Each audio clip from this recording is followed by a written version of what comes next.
which led to the death of at least 35 residents, including 8 women. The majority of them were in their 20s, and a further 350 were wounded. Of the 35 killed, Mr. Scott, 32 were shot in the head, chest or abdomen. 3 others were deliberately run over by Humvees and other military vehicles. At least 225 of the 350 injured suffered gunshots by the Iraqi forces. Now, the April the 8th attack is not over. Iraqi forces are now amassing inside the camp, and several Iraqi engineering battalions have completed a 6-kilometre long embankment on the northern edge of Camp Ashraf's main road. Malcolm Smart, who is the director of Amnesty International's Middle East and North Africa programme, has stated that given the nature and scope of these new military installations, we're very concerned what Iraqi security forces may now be planning.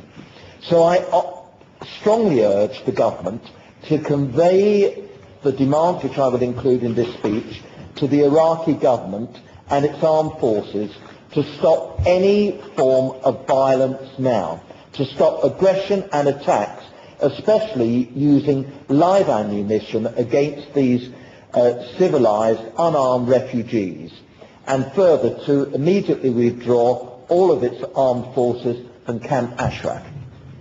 Friend Way, can I thank my honourable friend for giving way? Does my honourable friend believe, as I do, that the Iraqis simply cannot now be trusted to be taken at their word to uphold human rights in Camp Ashraf, and that the government not only needs to act, but should act under international law as we now know it? Well, I absolutely agree with my honourable friend, and I would go further to say that I am very, very disappointed with the American government's role in all this matter. I am very, very puzzled about a number of issues which I will come to shortly in my speech, but I agree with my honourable friend on the point which he made. I must emphasise that the Ashraf residents have been residing in the camp for 25 years and have built a desert patch into a small town using their own resources and money. The receipts for all the expenses still exist. Now, as far as the Iraqi government's position on the attack is concerned, Iraqi officials claimed that only 3 residents had been killed and no live ammunition was used during the attack.